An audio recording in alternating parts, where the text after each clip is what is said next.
Ladies and gentlemen, please welcome cultural anthropologist Zoe Nyssa.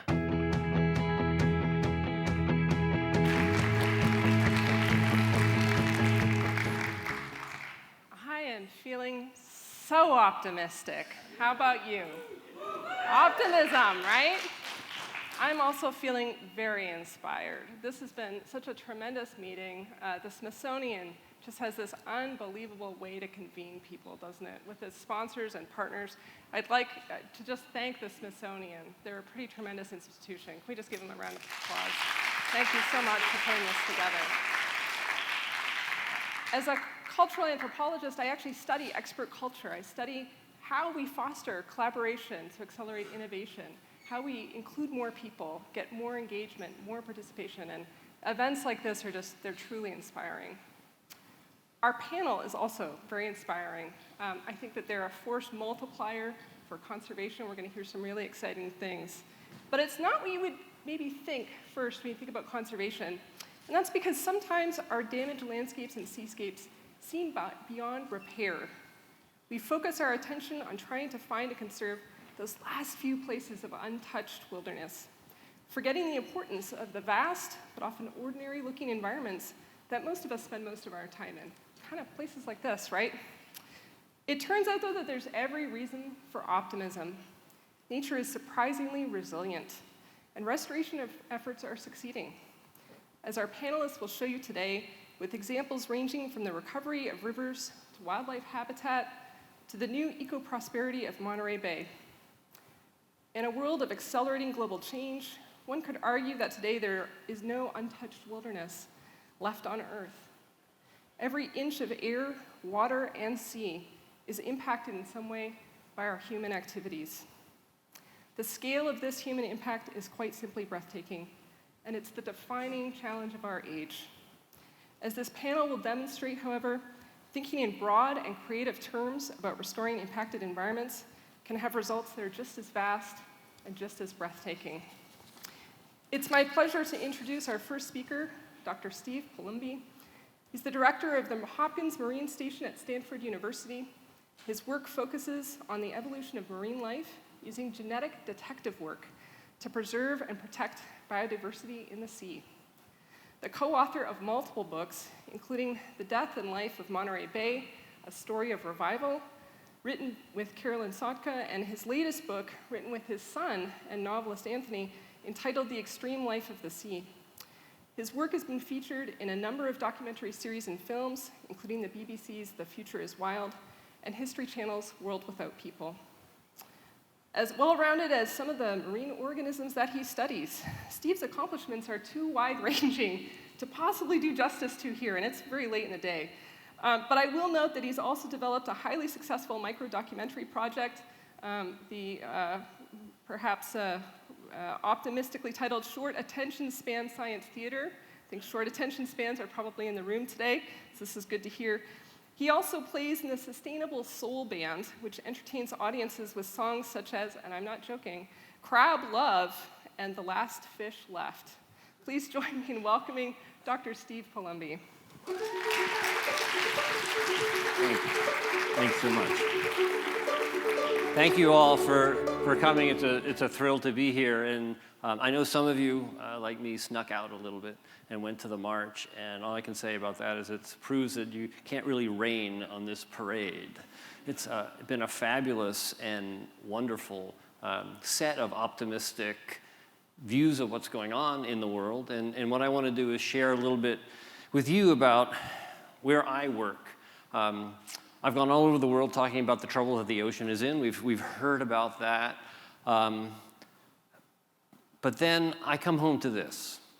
And here in Monterey Bay, the question in my mind was, if the world is in such trouble, how do I live and work in a place that is so gorgeous and wonderful as this? Was it always this way? Was there always this incredible intersection between people and the bay? And the answer is no, it was not always this way. In fact, Monterey Bay was a place that was stunningly gorgeous hundreds of years ago.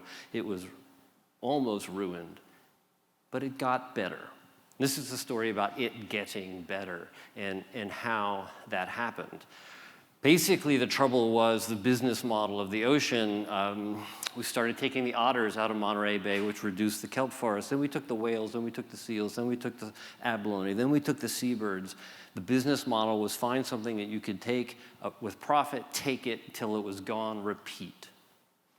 And that was a problem even with Monterey's iconic fishery, the sardines. And that fishery started about 1907. It got much bigger. But this one was an industry with a difference because it came along not just with the fishery, but with industrial pollution of the cannery itself. Rolf Berlin was a professor at Hopkins where I work, and he wrote that the fumes from the scum floating on the waters of the bay were so bad they turned lead-based paints black. These canneries were processing 1 million pounds of sardines a day. 10% of that was dropping into the water, 100,000 pounds of sardine guts and scales and heads falling into the water. So the bay was polluted, the air was polluted with the ovens, and all the wildlife was gone. So this was the nadir of Monterey Bay. But that was the point where a change occurred, and people started thinking differently about their rights with respect to how the ocean worked. And I want to highlight one amazing woman, Julia Platte. This is her basically at a graduate class in Woods Hole. She got a bachelor's degree at the University of Vermont in 1879, but you couldn't get a bachelor's degree if you were a woman. You had to be a bachelor's equivalent. She got a PhD in zoology in the 1890s, but you couldn't get a PhD in the United States in zoology if you were a woman. You had to go to Europe, so hers was from Germany. She came back to the United States, and she really settled in Pacific Grove and became a civic activist.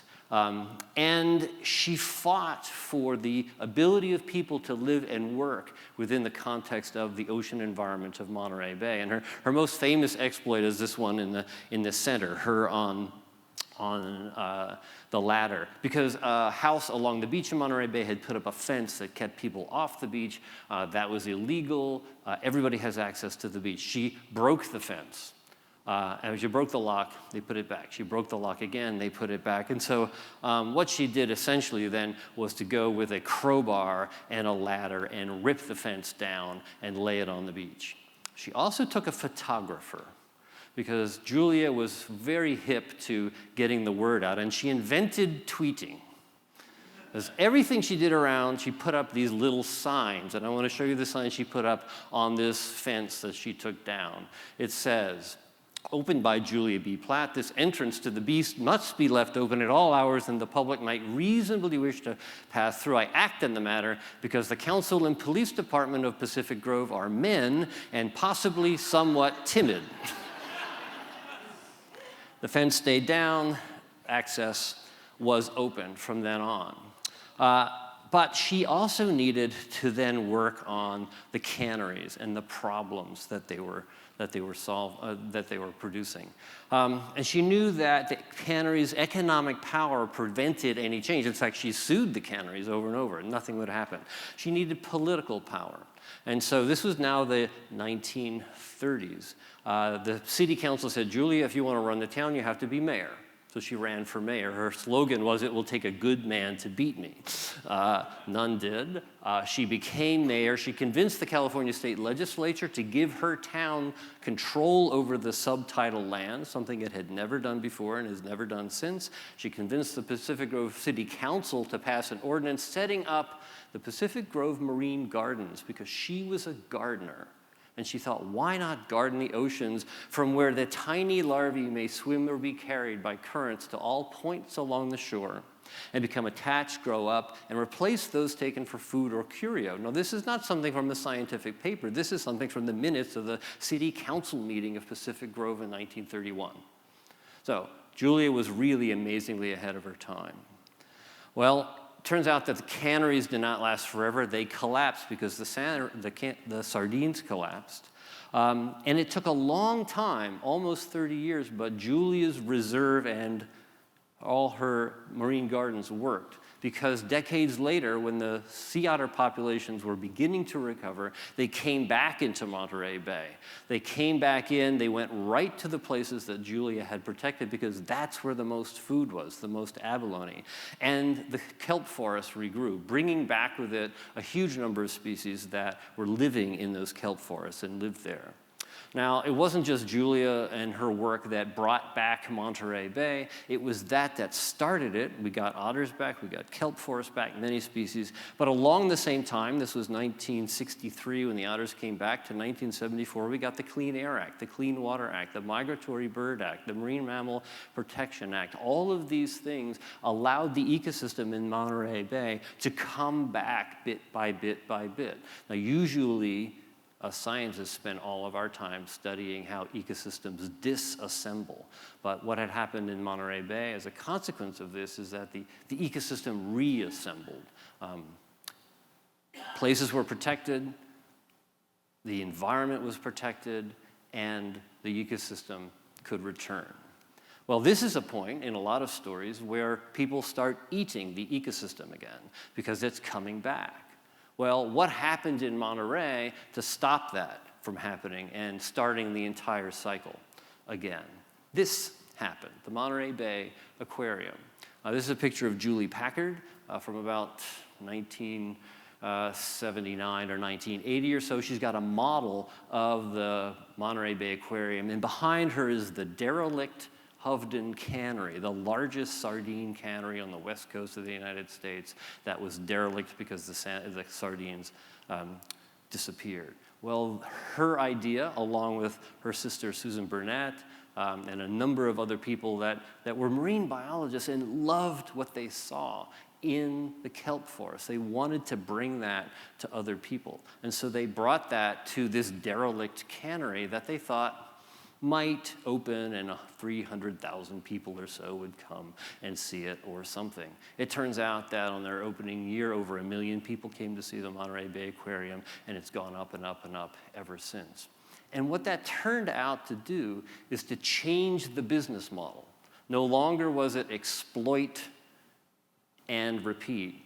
The business model here was that the ecological health of the bay was intrinsic to the economy, and that health was what allowed the economy to thrive and to grow. It also meant that ecological diversity, which is great, was matched by human economic diversity. There was tourism again. There was agriculture still. There was fishing still. There was businesses still.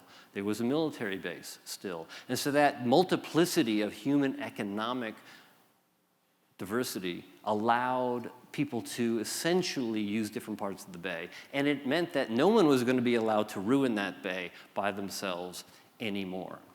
So bringing the oceans back to life as they did was a really series of events that had a lot of interlocking parts, but were sparked by really intense passion, incredible people doing amazing things. We talk about, if mama ain't happy, ain't nobody happy.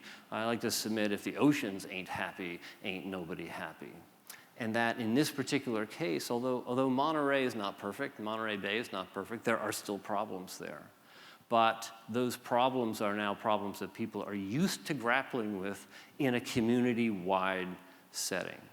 So at this point, what we have in Monterey is this history of a couple of heroes working not in concert with one another, because this happened over decades, but working passionately to solve problems that actually they thought were too big for them to solve.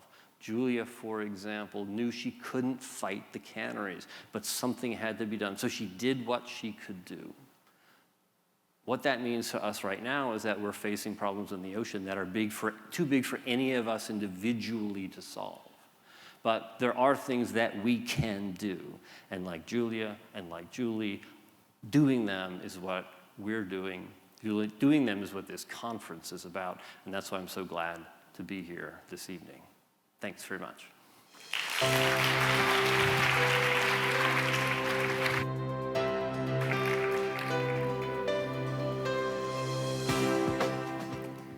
I am pleased pleased to introduce you to Margaret of Gorman, president of the Wildlife Habitat Council. Margaret is passionate about the power of conservation to restore ecosystems, recover species, and connect people, making a positive difference for people, business, and the planet. She guides the business members of the Wildlife Habitat Council to grow their sustainability efforts through the Council's signature conservation certification program. This certification program is the defining standard for corporate conservation worldwide, harnessing the incredible scale of the private sector activities to save and restore wildlife habitat. Prior to her work on the Council, Margaret served as executive director of the Conserve Wildlife Foundation of New Jersey and had a decade of lead development roles at the New Jersey Future and the Pinelands Preservation Alliance. Please join me in welcoming Margaret of Gorman. Thank you.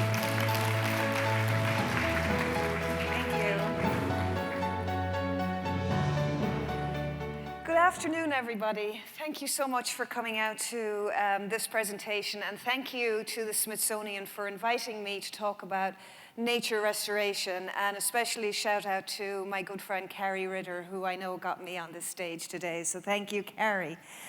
I am going to talk about, I've just been to the Science March. So it is firmly with my tongue in my cheek that I say that restoration is magical. Everybody loves magic.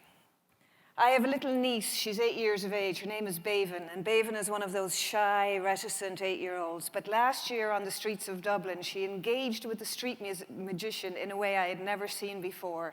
She was talking to him, telling him names, helping him with the tricks, and of course buying the tricks to drive us all crazy over Christmas when we got home. But magic is something that, you know, people embrace. And what magic is, it's a way of thinking about things in a different way. It's about shifting perceptions. It's about something that wasn't there appearing suddenly, and it's about something that is here disappearing suddenly.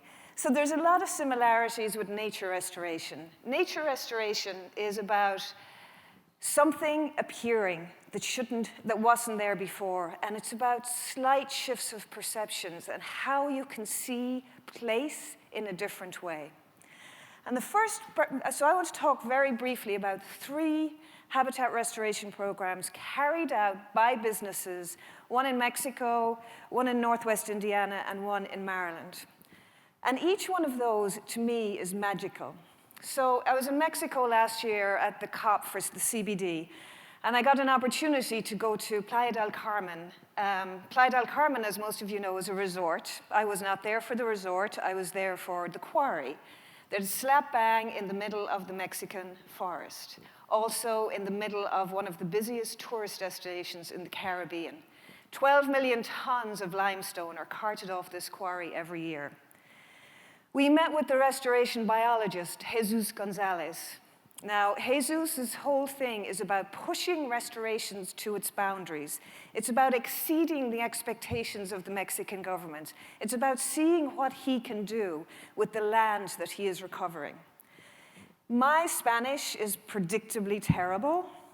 Jesus' English was not very good. So we were joined by Dr. Omar. Dr. Omar was the medical doctor on site at the quarry.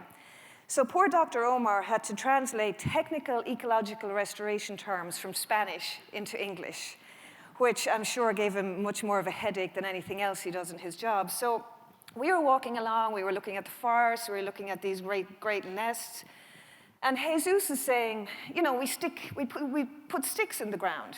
We just put sticks in the ground and the forest grows up. And I'm looking at Dr. Omar and said, he said sticks? What do you mean you're putting sticks in the ground? And he confers with Jesus, and Jesus says, yes, sticks. This is what we put in the ground. So he brought us over to the edge of this quarry. And what is there is a load of mulch and a load of sticks. The mulch is what's taken from the quarry before the quarry is extracted. It's basically a massive seed bomb that is stored until the restoration happens. And it's spread as the restoration is done.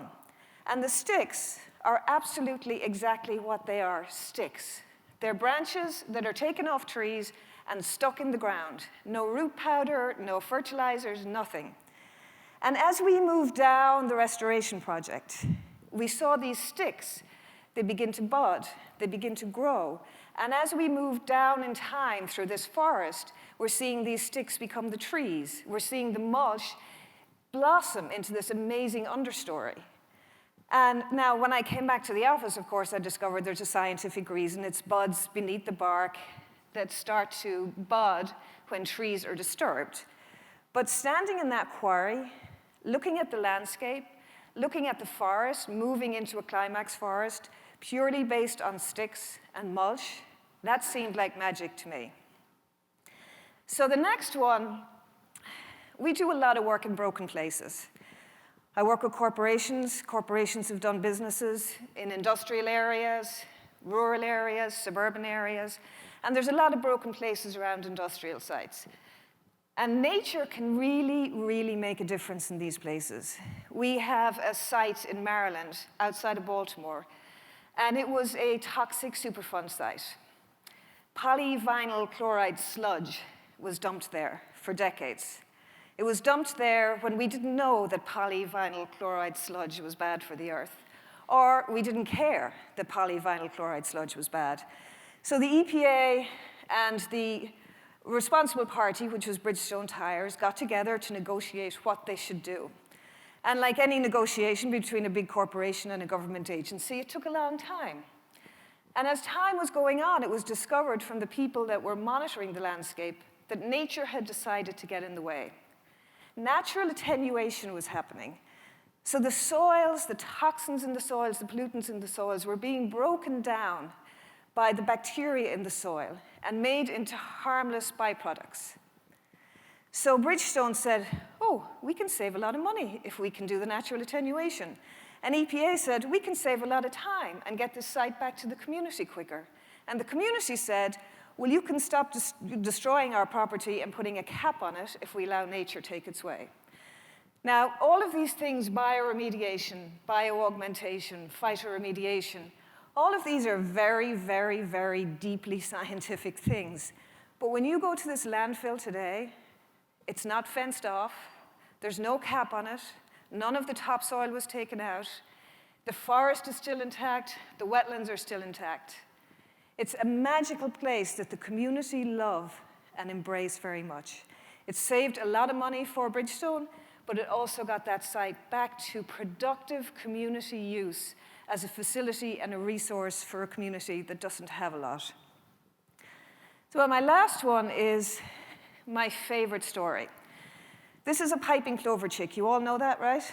Everybody knows this is a piping plover chick. Somebody definitely knows it. Piping plovers, they're not a charismatic megafauna.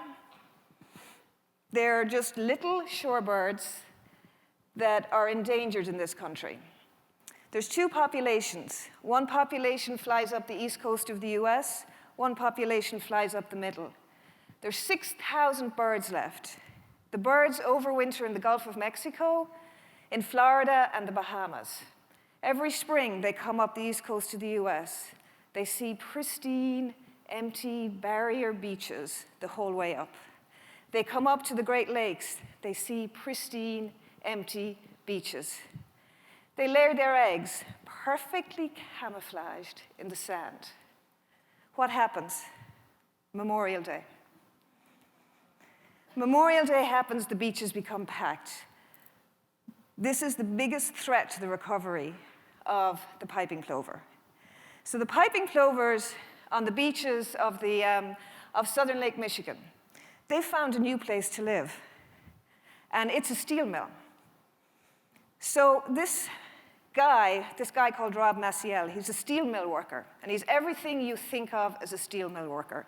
He's big, he's abrupt, he's got a heart of gold. He took 40-foot slag heaps of 40 acres of his steel mill and restored it into habitat for endangered species like the piping plover. And that habitat is actually healthier, better habitat than right across the fence line on the other side, which is the National Dunes Recreation Area of the Indiana Dunes region. Because everybody from Chicago goes to the dunes, but nobody can go on the steel mill. So with the backdrop of blast furnaces and signs to say, if sirens go off, leave the property, and the inability to get out of the bus unless you're wearing steel-toed boots, we have this pristine 40 acres of piping plover habitat. And I was there in July, and there was an American kestrel hovering over the place. It was buzzing with pollinators. And that, to me, was truly and absolutely magical. So when you get out of the way, when we get out of the way and let nature take its course, we can give it a push start, we can do whatever we want to help it along. But when we actually step out of the way, nature has a tenacity. It has an exuberance. And when it's allowed to return to the broken places that we have all over the world, it can make a huge difference. Thank you very much.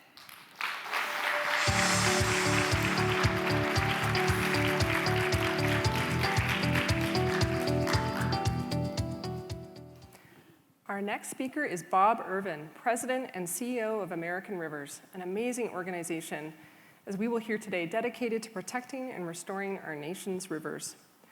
Bob is an expert in biodiversity conservation and wildlife law, having co-edited the American Bar Association's desk book on the Endangered Species Act.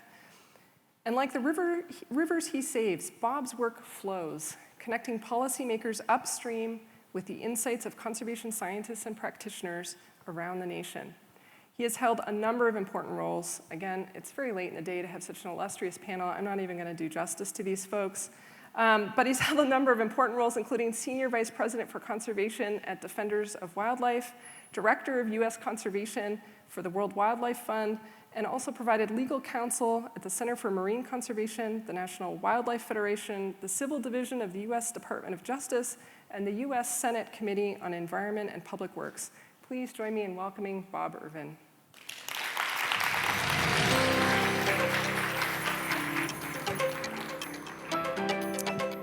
Thank you very much. It's a real pleasure to be here. And first of all, I want to say Happy Earth Day to everyone. And also, I want to thank you, all of you who turned out for the March for Science. You wouldn't think that we'd have to march for science, but I'm sure glad that people all over this country and really around the world did that today. So I'm the president of American Rivers, which is a national conservation organization. We've been around for more than 40 years. And we work to protect wild rivers, to restore damaged rivers, and to conserve clean water for people and nature. And when I became the president of American Rivers 6 years ago, one of the first things that I did was to go out to Olympic National Park, to the Elwha River, for ceremonies that were marking the beginning of taking out 2 large dams on the Elwha River. These dams had been there for over a century. The river is 75 miles long, and these dams blocked all but the lower 5 miles of that river. This was an incredible river for spawning salmon and steelhead at the beginning of the 20th century, but these dams put an end to that. And that day, when I was standing on top of the lower Elwha Dam, I looked down at the river, and I saw a sight very similar to what you see here. These big, large salmon literally bumping up against the concrete of the dam. Now think about it. None of these fish had ever been beyond that dam upstream.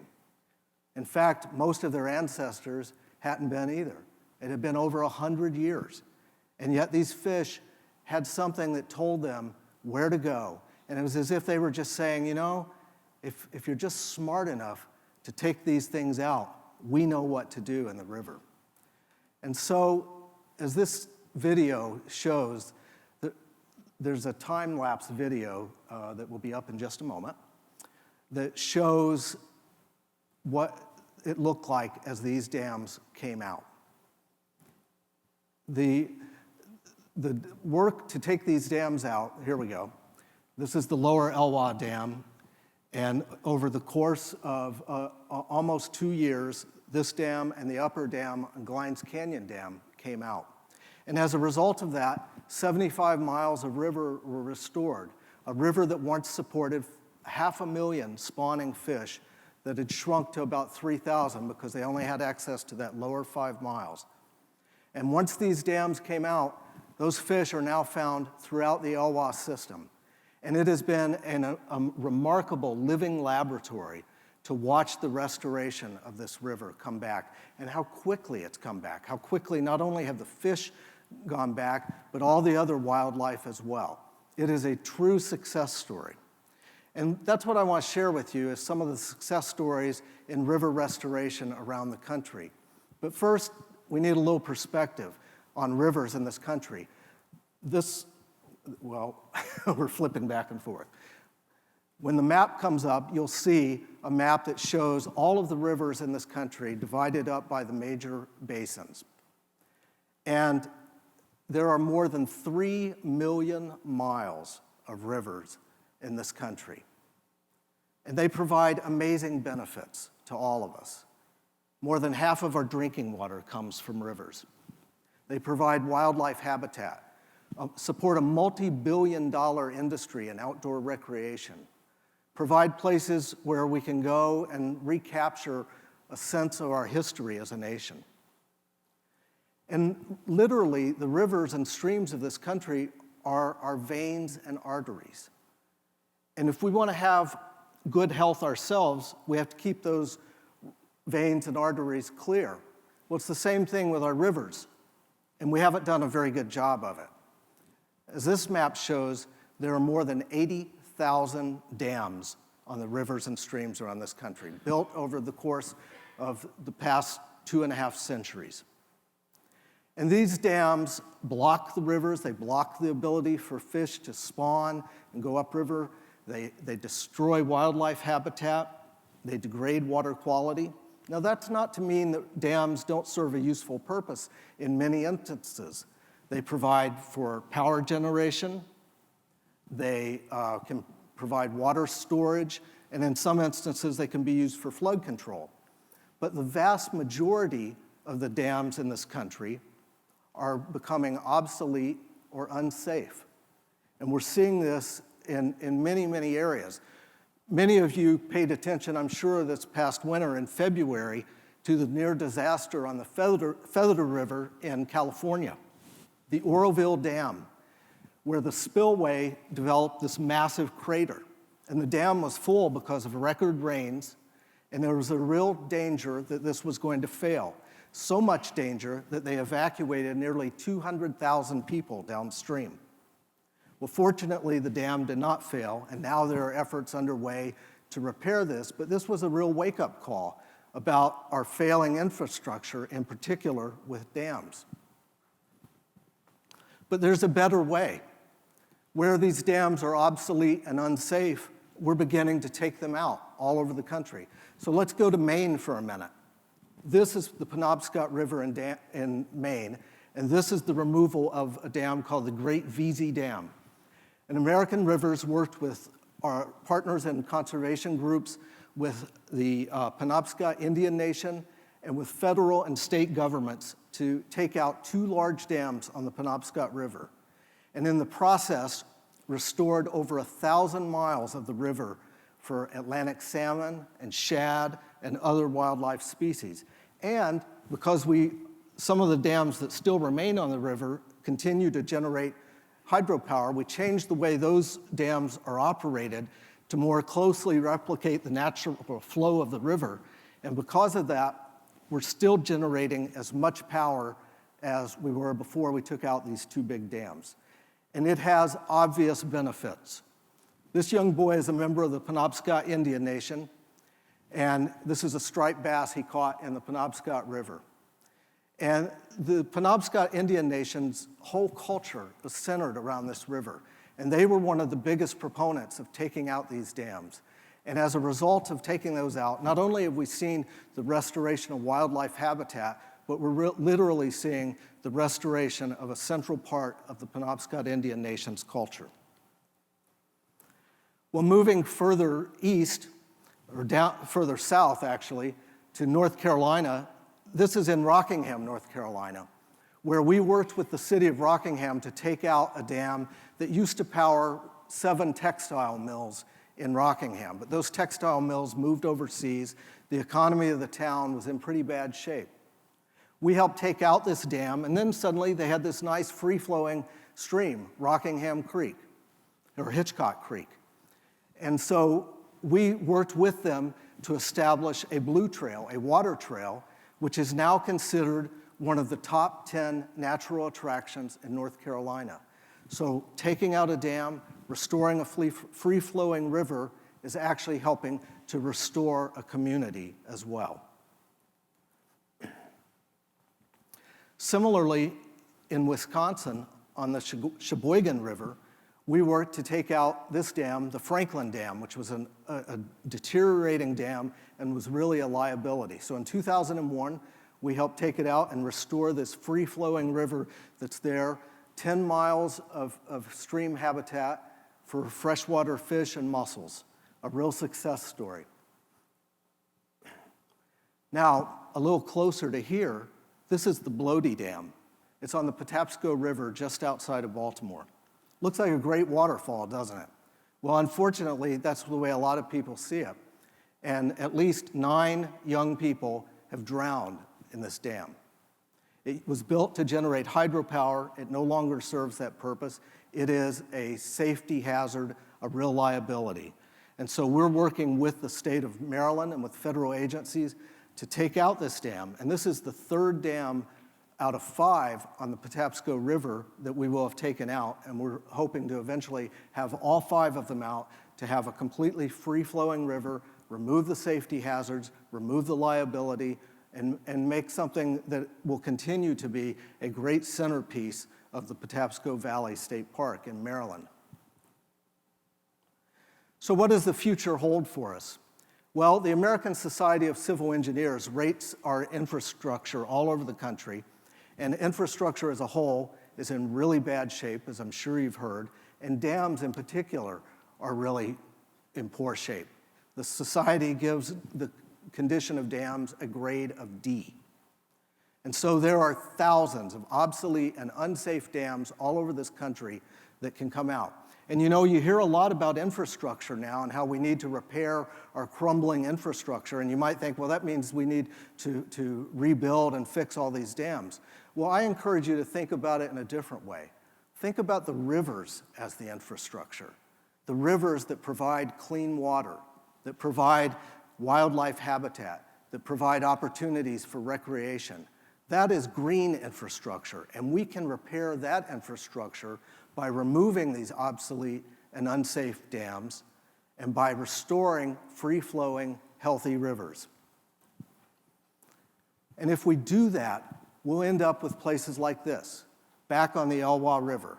This is the restored Elwha River, which now flows as a free river from the mountains of Olympic National Park to the sea in the Strait of Juan de Fuca.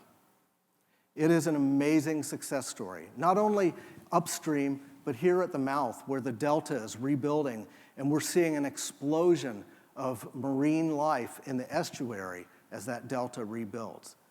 This is something that we are seeing all over the country. And this is why I think that river restoration is one of the greatest ongoing environmental success stories we have in this country. You literally can see a dead river come back to life. And I like to tell people that no matter what we've done to a river, whether we've dammed it, whether we've diverted its flow, whether we've polluted it, the river is still there. And if we are smart enough to take out the dams, to put the flow back in the river, to stop dumping pollutants in it, the rivers will come back with all of the life and benefits that they provide, and they will do so amazingly quickly. So I hope that you will think about river restoration in a different way, and I hope that you'll join my organization, American Rivers, in our effort to restore rivers all over this country. Thank you very much.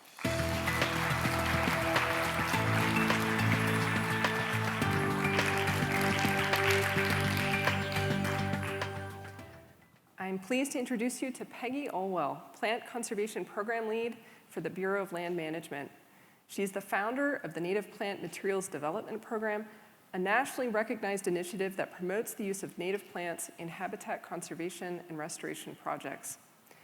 It is no accident, I think, that she's interested in plant and seed conservation because her work has seeded many important partnerships in biodiversity protection, such as helping to develop the Plant Conservation Alliance, a partnership of 12 federal agencies and over 360 state and private organizations. She's the co-author of Restoring Diversity, Strategies for Reintroduction of Endangered Plants, and she's worked on plant conservation issues for over 30 years in roles, again, too numerous to name here, at the National Park Service, the Center for Plant Conservation, and the U.S. Fish and Wildlife Service. Please join me in welcoming Peggy Olwell.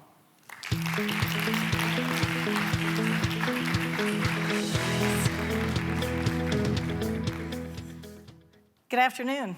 Thanks for hanging around with us.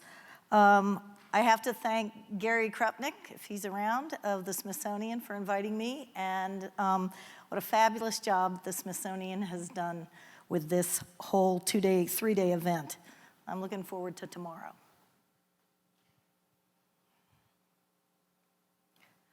So my talk is Seeds of Optimism, the National Seed Strategy. And I am an earth optimist, and I have to be because I'm a botanist. And if I wasn't, I wouldn't have worked for 30 years in this field. And I'll just give you some statistics. 2% of all the biological research dollars in the United States go to plants. Now that includes both agronomic as well as ecological. So your food and your ecosystem services depend upon those things, and we get 2% of the funds. The other interesting fact that I will tell you is I started my career in endangered species, and plants make up 60% of the act. They get 2% of the recovery dollars in the federal agencies. So my favorite story about that is that I had a wildlife guy come to me and say, Peggy, I think, this was at the very beginning of my career, I think that you should get the Girl Scouts to work on plant conservation. And I looked at him like, I wasn't even asking for that much money. I said to him, when you get the Boy Scouts to work on wildlife biology, I'll get the Girl Scouts to work on plant conservation. So I've had to be an optimist. But really, the true optimists, frankly, are the seeds. And my favorite quote from Hope Yaren's new book called Lab Girl is that seeds keep up the hope of their own future. And so what I want to just say to you here today is, I know all of you have seen the super bloom out in California and Nevada. At least you've heard about it if you haven't seen it. And these are optimistic seeds. They've waited in the seed bank for 10, 15, sometimes 20 years, depending upon where they are and whether the water's been there or not. So they are the true optimists in the world. We need our seed resources badly, and they have not been as well managed as they need to be. This is the only bad slide I've got, okay? Sorry, it's a downer slide, but let's just talk about extreme weather events, which they're defined as anything that's over $1 billion. And I just looked at a recent newscast of Quigley out of Illinois, and he said that in the first 3 months of 2017, so from January to March, we've had $5 billion in damages because of extreme weather events. So I want to talk a little bit about how to bring that seed and why I'm talking about weather events and give you some examples. So the first example I'll give you is Hurricane Sandy. It hit along the northeast coast of the United States in 2012. And that hurricane, after it hit, we had requests for 1 million dune stabilizing beach grasses that they needed to get back out there onto those dunes that they were going to rebuild. Nobody had 1 million dune stabilizing beach grasses, let alone the appropriate genetic stock. So they had to grow it, and it would take 5 years to get 1 million plugs of that grass. The second one I'm going to show you is in 2013, Colorado Front Range had really, I think it was like 15 inches of rain over a 1-week span. And they lost, 24 counties were affected by it. The floods affected 200-mile north to south. They didn't have the seed either to rebuild those areas. And that picture on the left is the one from the Colorado Front Range flood.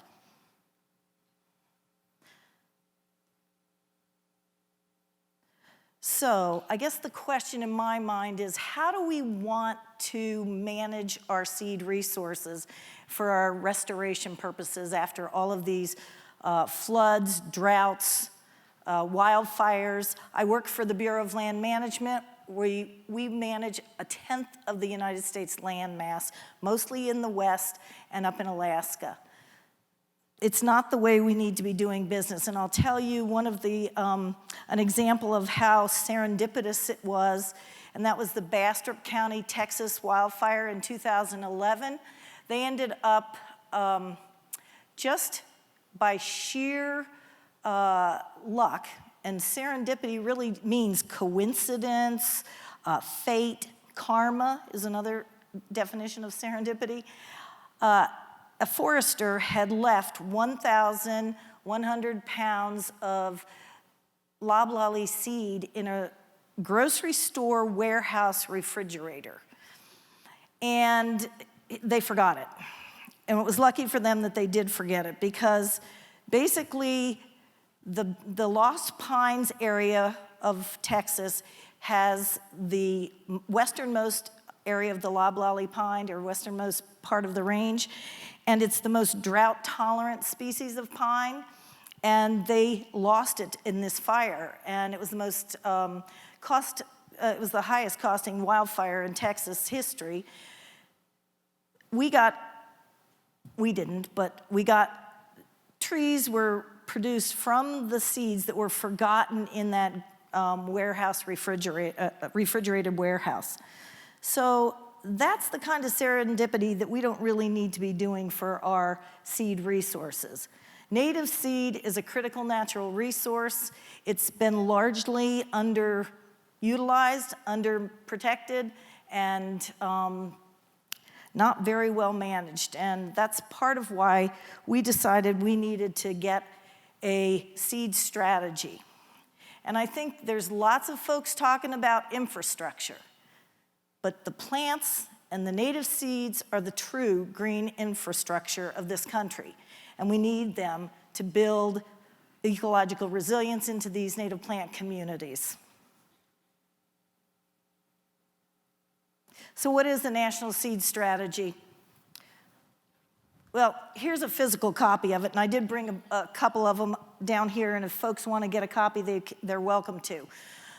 The vision on this seed strategy is the right seed in the right place at the right time. And our mission is to ensure the availability of genetically appropriate seed to restore viable and productive plant communities and sustainable ecosystems. I'm not going to go through the whole thing. There's 4 goals that are the main area of work that we need done to have a successful implementation of a seed strategy. And the 4 goals in the seed strategy are national seed assessment. We need to know, where do we need the seed? We need to know who's got the capacity, who's got the facilities, who's got the research. And so that's something that we've been talking to the National Academy of Sciences about. We had a scoping meeting back in February on it. There's a tremendous amount of research that needs to be done. The second goal is research to improve that seed supply. In terms of most plants that make up the native plant communities, unless it is a commodity like timber, we don't know how native is native. We don't know if we can take the seed from Cape Cod and move it to Canada. We don't know if we can take the material from Cape Cod and move it down to the Carolinas. But frankly, that's a lot of what's been happening in the past. So we need the research to improve that seed supply. We need to to get the decision tools together, we need to make sure that the land managers understand the research, and so we need decision tools to be made. We also need to communicate about it because most people don't recognize it. So we put together, after the seed strategy, we put together a business plan, and I had one of our folks say, $358 million? And I was like, well, we're talking 12 agencies that were instrumental in putting this thing together. It's a 5-year plan. It's about $7 million per agency per year. And in terms of the amount of damage from fires, droughts, and other things, it's a drop in the bucket. I don't think it's that expensive. So I'm not going to go through this whole thing, but suffice it to say that this is our native plant material process, and it's very complex, and I'm trying to make it with this schematic as easy as possible, but basically it's what we have to do for every species to go from a wildland seed collection all the way around to the ultimate goal of restoring those native plant communities out there. And the research aspect of it is on the, I guess it would be on your left side, evaluation and development, field establishment, seed production. This program, it was never meant to be the federal government doing it. We've got the Plant Conservation Alliance is helping us, and it is a private sector enhancement program of work.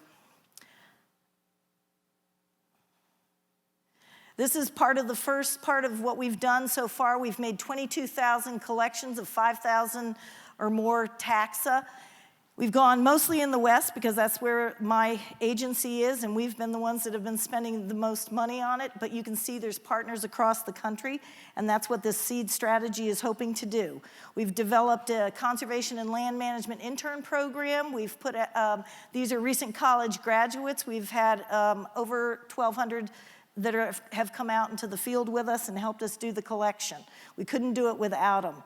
There's some of the seed collections with regards to the sage-grouse, because that's probably the biggest issue for my agency right now.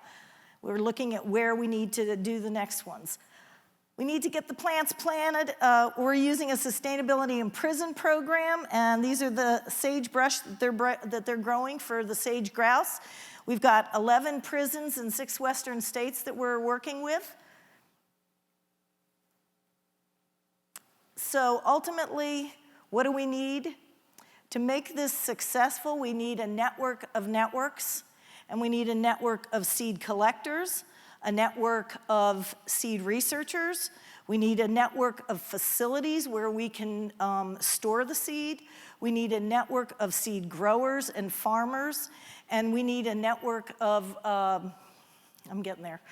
We need a network of facilities in which, and restoration ecologists that know how to get the right seed in the right place at the right time. Thank you.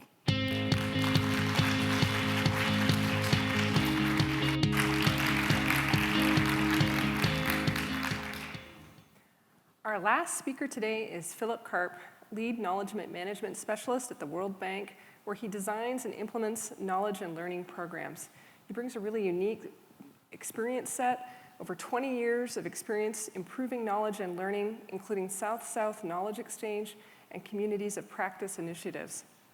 Kind of fitting to the theme of this deep dive session, Philip is an avid scuba diver and an ocean advocate, actively involved in conservation of coral reef ecosystems, with a particular focus on the interface between conservation and livelihoods. Please join me in welcoming Philip Karp.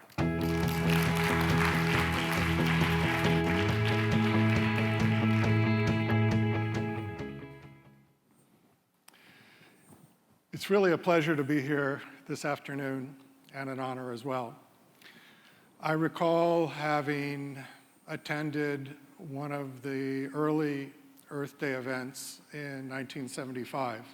It was the first year that the US government actually recognized Earth Day, and went to a rally down on the National Mall, and I think there were maybe 2,000 people there.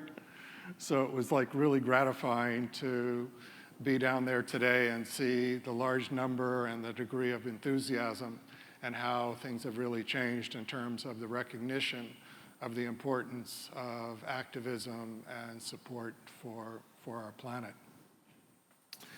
You know, they say that when life gives you lemons, you need to figure out how to make lemonade.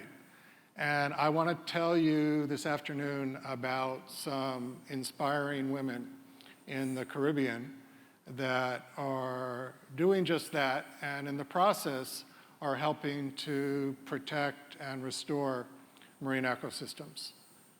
But before I do that, I want to ask you to use your imagination for a few minutes.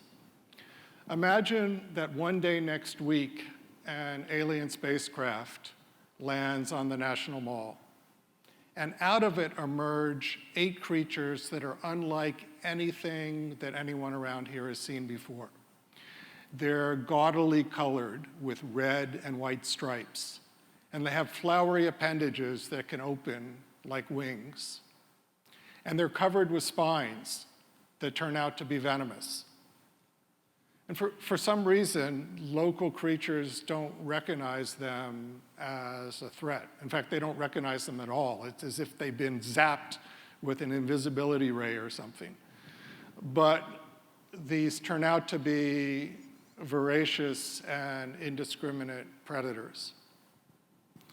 They begin to eat everything in sight. First, they eat all the small insects, and then the birds and small mammals, and then fish and crustaceans. Nothing seems to be able to stop them. Local predators either don't recognize them or are deterred by the venomous spines. And they multiply rapidly.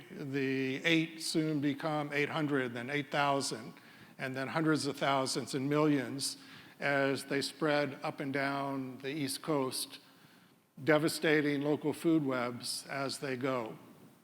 Now, this sounds like something out of a science fiction movie, right? Well, believe it or not, this is a fair approximation of what's happening to native marine ecosystems in the Western Atlantic. 2 species of lionfish that are native to the Indo-Pacific have invaded the Western Atlantic. Scientists aren't completely sure how they got here, but the genetic testing has traced the invasion back to no more than 8 breeding pairs, suggesting that the most likely source is either intentional or accidental release of aquarium pets. But in any event, since first being sighted in Florida waters in the mid-1980s, they've now spread throughout the Western Atlantic, Caribbean, Gulf of Mexico, as far north as Rhode Island during the summer months, overwintering as far north as the Carolinas and as far south as Brazil. And they're really having a strong negative impact on local marine ecosystems. They're indiscriminate predators. They are known to prey on as many as 100 species of fish and crustaceans. They're found in densities more than 10 times that of their native range here in the Western Atlantic. In addition to preying on the large range of fish and crustaceans, these include a number of biologically important species such as herbivores and cleaner wrasses, but also commercially important species such as snapper and grouper. There's a general recognition among marine scientists and conservationists that at this point, it's impossible to eradicate them. So really, the only possible way of addressing this invasion is human intervention, basically removing as many as possible. The good news is that there's increasing evidence that if the populations can be kept in check, native populations of fish begin to recover fairly quickly. The other piece of good news is that lionfish are good to eat. In fact, they're delicious. That being the case, there's a growing consensus that the best way to undertake the removals that are needed on a regular basis is by developing a commercial lionfish fishery and promoting lionfish as a seafood item. The bad news is that they can't be easily harvested using standard large-scale fishing gear, such as lines and nets. They have to be hand-speared or hand-netted, which is both labor-intensive and expensive. So the challenge is how to create incentives for the regular removals that are needed. And this is where the lemonade comes in. But before I talk about that, let me just say quickly a few words about myself. As was noted, in my day job, I'm a knowledge management specialist at the World Bank. But I've also had a lifelong interest and passion for our oceans and do advocacy and research work on a volunteer basis on marine ecosystem conservation. About 4 years ago, I was volunteering on a coral reef ecosystem project in Belize. And I learned about the problem of invasive lionfish and the challenge involved in incentivizing their removals. And one day we were dissecting lionfish to examine their stomach content. And I was looking at the cleaning board, which was covered with lionfish carcasses, fish guts, fish spines, semi-digested prey, and I was staring and staring at these things, saying, what the heck could you do with these things? And somehow, after staring at them, it occurred to me that the fins looked like butterfly wings, and the spines looked like porcupine quills, and somehow the image of the beautiful jewelry that Native American women make from porcupine quills popped into my head. Aha, a way to make lemonade out of those lionfish lemons. So I dried a few fins and spines, and I brought them to some artists in the mainland, along with some pictures of porcupine quill jewelry, and said, look, think you can do something similar? They said, yeah, let's give it a go. Well, to make a long story short, after a lot of experimentation and innovation, there are now, and working with a number of NGOs, notably Blue Ventures, there are now groups of women in Belize, in the Bahamas, in the Grenadines, in Grenada, as well as individual artists elsewhere across the Caribbean who are making beautiful jewelry out of the fins and spines and even the operculum of lionfish. And as this market has begun to develop, the women are buying these previously discarded parts of the fish from fishermen.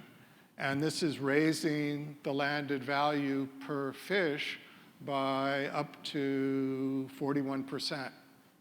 But in addition to raising landed value of the fish, it's also creating income and empowerment opportunities for women and helping to offset some of the income loss resulting from reduction in catch of local species who are being preyed on by the lionfish.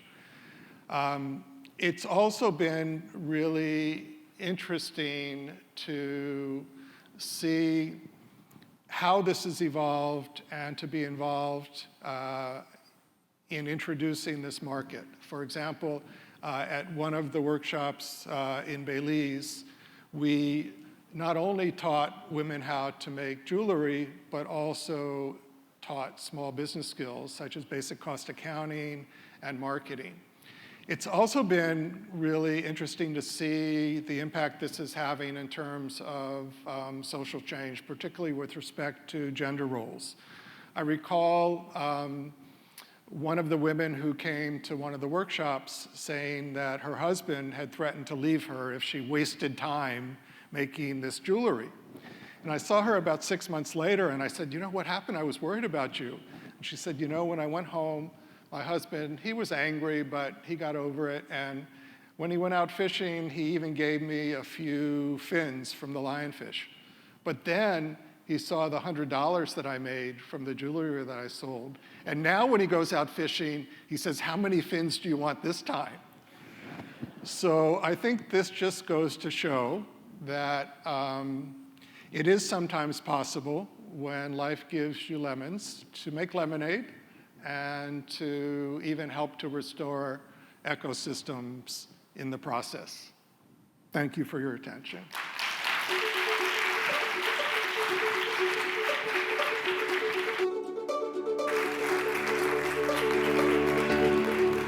So what I'd like to do now is invite the whole panel to come back out. Let's give them all a round of applause one more time. Isn't that exciting? And I'd also like to invite you, there are microphones set up. Please feel free to assemble yourselves, and we'll take a couple of questions. I'm going to use moderator privilege, though, and ask the first question. Often, when we think about conservation, we think about preserving the past. And what struck me about restoration is that it's really about the future, creating and restoring a future that we think we may know, but maybe not entirely. And so in the social sciences, which I'm more familiar with, you know, in economics, in sociology, and anthropology, we know now that there are these future-making practices, and that our beliefs about the future can greatly impact what is possible, right? Our imaginations really structure what's possible. And so what I'd like to do is ask the panel, what is your imagination for what's possible? Where is the future of restoration going in your mind?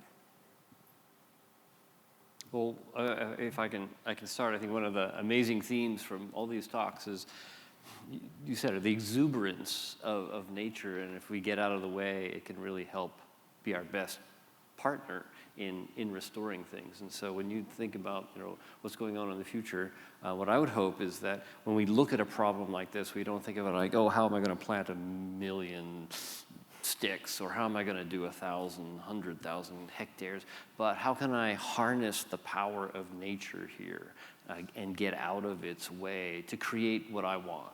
And I really see with this set of talks here that's a great future leverage point, and gives us all a better hope that, in fact, it's going to be hard, and it's going to be maybe sometimes take a long time, but there is that power there that we can have at our disposal. With river restoration, we really are seeing the future. I love history, and when I look at the history of this country and I see all the dams that have been built, and you know, there was this huge movement to build dams literally on every river and stream that we possibly could. Well, that era is over, and thankfully so. What we're seeing now literally is a new era of river restoration. In the past century, we've taken out about 1,400 dams, and most of those have been in the last 2 decades. Just last year, we took out 72 dams in 21 states, restoring 2,000 miles of river. This is a movement that is growing. Communities see the benefit of it, and so it is the most hopeful thing that I've seen in conservation. I'm just going to be completely flippant here. Working in pristine wildlands is easy. Working in post-industrial landscapes is difficult, but the benefit that you get is a benefit for nature and for people. There's a great book, Paddy Woodworth, one of my fellow countrymen, wrote this great book about our once and future planet. And his thesis in it is that it's all about restoration going on now. And to me, what the future restoration is, it's reminding us it doesn't have to look like this forever. One of my favorite restoration sites is Liberty State Park in New Jersey. And that was a mess, an absolutely disgusting mess. and looking at it now and what's going on in terms of its, not just its restoration, but its contribution to restoration science is nothing short of inspiring. So that whole science thing that will grow up around more restoration, I think, is very important. And I'd have to agree with you that I think the future is now. I've spent 30 years in my discipline, and just the power of the partnerships and the power of the communities that want to get this done. And they're working together. And I think that the increasing emphasis on creating win-win solutions in the sense of harnessing economic incentives behind restoration is really exciting to see how that's happening, as opposed to looking at almost the profit incentive as being an enemy of restoration. It's seen more and more as a way to really make it happen. That's wonderful. Thank you very much. Let's take a question. Do we have a question over here? Yes, I have a question for Philip Karp. I actually studied in South Caicos, Turks and Caicos, and they hold an annual lionfish derby there. However, the local community is quite hesitant to consume the lionfish simply because they know it to be quite dangerous and have these dangerous barbs. And they don't exactly have a tourist economy to kind of market this delicacy to. So I was wondering how one might address that issue or overcome it with the local community. Right, so the countries that have been most successful are taking an integrated approach, which starts with educating or really teaching fishermen how to safely harvest lionfish.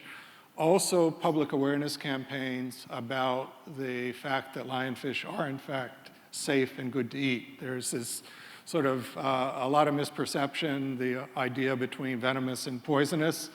Poisonous means you can't eat it. Venomous means it's only harmful if it's ingested. I mean, if it's injected.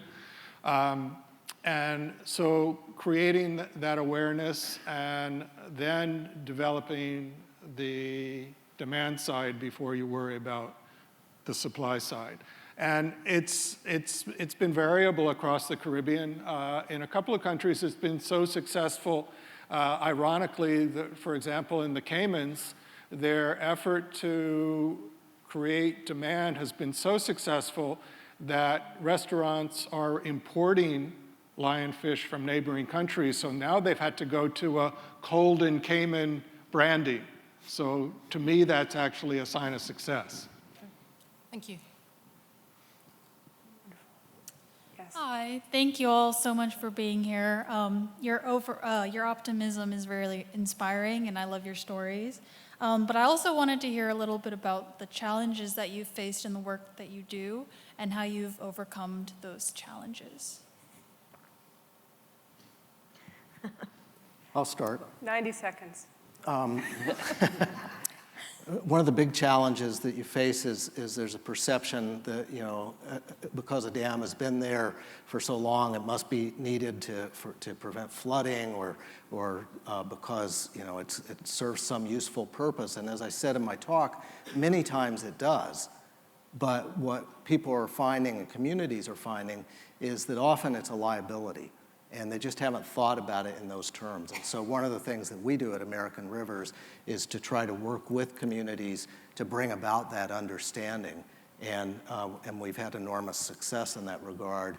And then when the communities like Rockingham, North Carolina, take out a dam, suddenly they find out that not only did they get rid of a liability, but they've created a resource for the community as well.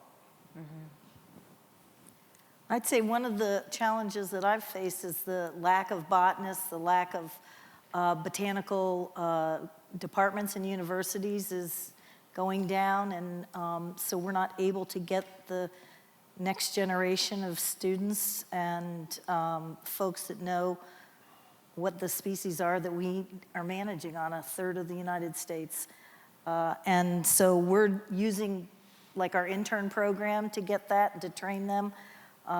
We're using botanic gardens, and we're just having to be creative in the way that we get more of the people out there on the ground that can identify the materials that we need. I think that's a perfect note to end on. Our young folks are our future. Anyone that is in the audience and under the age of 30, you are going to be the ones restoring this planet for us. I'd like to thank our patient audience and our panelists one more time. Thank you very much.